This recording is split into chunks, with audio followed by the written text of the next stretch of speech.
Hello Void. This video is going to be about my experiences with the first part of Rod and Ring, an initiation into a Mesopotamian mystery tradition.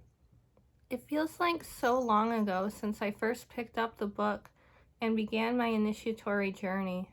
It feels like almost a lifetime ago.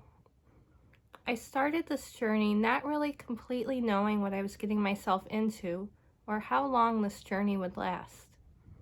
I was originally more interested in Samuel David's other book, Lioness, which is a hymn to Inanna, but I could feel her pushing me towards the other book too. It sounded like a lot of work involving a lot of deities that I didn't yet have any kind of relationship with.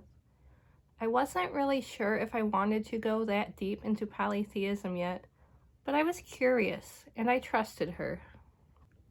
When I first started putting together my own devotional practice, I didn't have a lot of information to work with, so I was using generic neo-pagan and Wicca formats and adjusting things to fit my needs.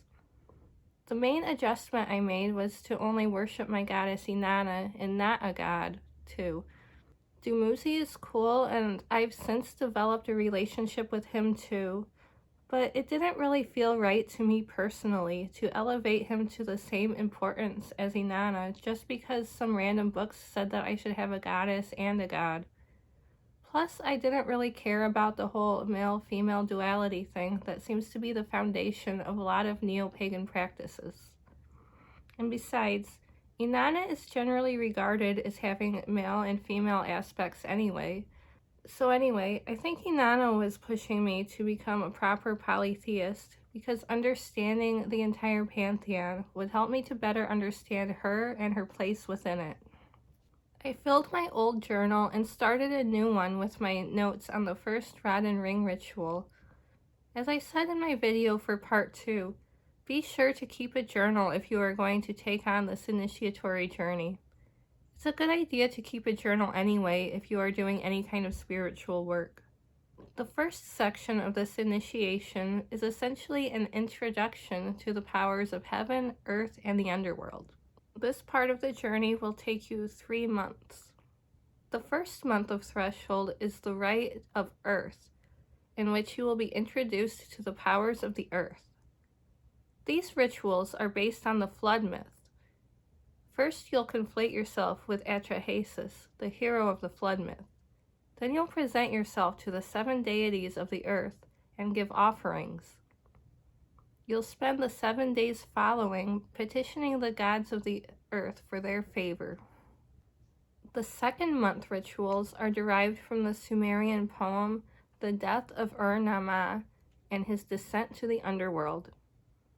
Similar to the previous month, you will conflate yourself with Ur-Namma as you descend into the underworld. You'll present yourself to the powers of the underworld and present your offerings. Then you'll recite a petition for the favor of the gods of the underworld throughout the following 7 days. I ended up doing this ritual a day later than I had originally planned because I got sick that day and had to go to bed early. In my journal, I wrote, "Getting really sick kind of goes along with the underworld theme. Damn you, Namtar. Not really, please don't strike me down." I also wrote that I thought that I got sick from the antibiotics I was on at the time for strep, which is interesting because right now I am also on my last day of antibiotics for strep yet again. I mean, I do realize that this was actually caused by the completely mundane explanation of working in a day job in childcare.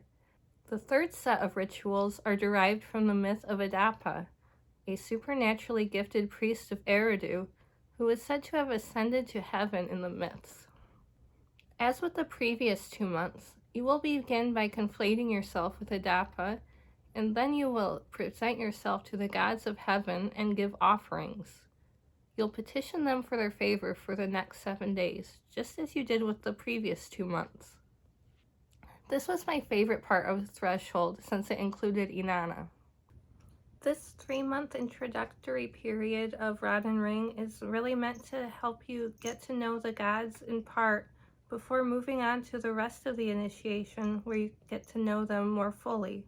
Then, during the month between finishing Threshold and beginning Foundation, I attended Ishtar Fest for the first time in June of 2023. This was when I dedicated myself to Inanna publicly for the first time during the dedication ritual. I feel like that was significant. I think that's the point where I really started to get serious about this path. Thank you for watching, and I'll see you next time.